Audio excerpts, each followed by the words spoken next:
एक हफ्ता इस्तेमाल करो।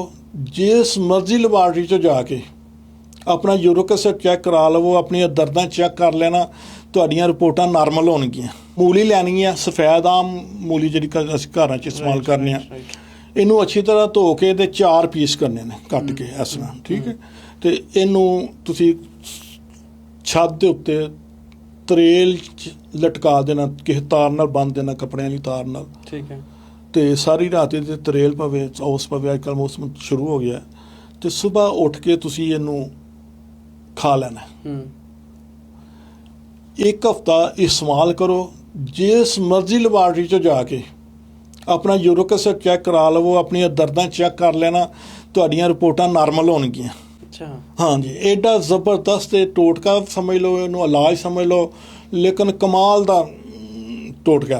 ठीक है। तो नाल कावा दसना, कावा इस्तेमाल करो, रैगूलर इस्तेमाल करो, ताकि तुहाडे जिसम के अंदर जिहड़े क्रिस्टल बन चुके ने, यूरिक एसिड का मादा जिहड़ा जिसम च जमा हो चुका है, ये नरम हो के पिघल के जिसम चो खारिज हो जाए। उहदे वास्ते तुसां की करना है कि तुसां अदरक 1 इंच का पीस लेना एडा को, ठीक है, ठीक है, 1 इंच का पीस लेना।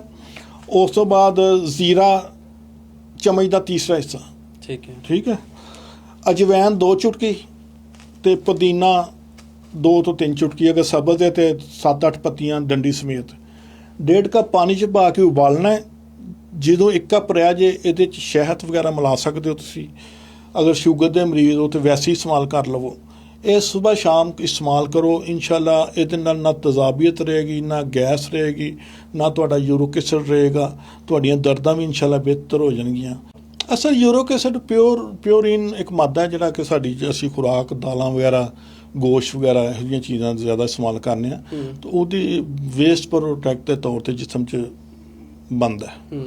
लेकिन ਇਹਦੀ ਜਦੋਂ जिसम के अंदर मकदार ਵੱਧਦੀ है, वो फिर जिसम के अंदर क्रिस्टल की शक्ल च जाके जोड़ां च बह जाता है। बिल्कुल ठीक है। जोड़ां जिस टाइम जाके बहिंदा है, ਉਹਦੇ च ਉਹਨਾਂ ਦੀ ਜਿਹੜੀ ਕਾਰਟਿਲੇਜ ਬੂਨ ਨੇ, ਜਿਹੜੀਆਂ चिकनियां हड्डियां ने, उत्थे जाके खराश पैदा करता है, वर्म पैदा करता है, सोजिश पैदा करता है, जिस नाल फिर जोड़ां दीयां दर्दां, जिसम च दर्दां पैदा होंदियां ने। ते इहदे वास्ते एक टोटका तुहानूं मैं दस्सां, यकीन करो, मैं पिछले दिनां साडे इमाम साहब सन, 2 महीने हो गए उन्होंने यूरिक एसिड दीयां दवाइयां खांदियां, उन्हां दी हड्डियां दी दर्दां नहीं सही हो रही, गोडे दीयां दर्दां नहीं सही हो रही। तरावियां तो 1 हफ्ता पहला मैनूं कहंदे ने, डॉक्टर साहब तरावियां पढ़ानियां तो इन्नी देर खलोता नहीं जाता, मेरी हड्डियां च बड़ी दर्द है, मेरा यूरिक एसिड वड्डिया, तो मैं तरावियां नहीं पढ़ा सकांगा। मैं कहा जे पढ़ा लो तो फिर सानूं दवा देना।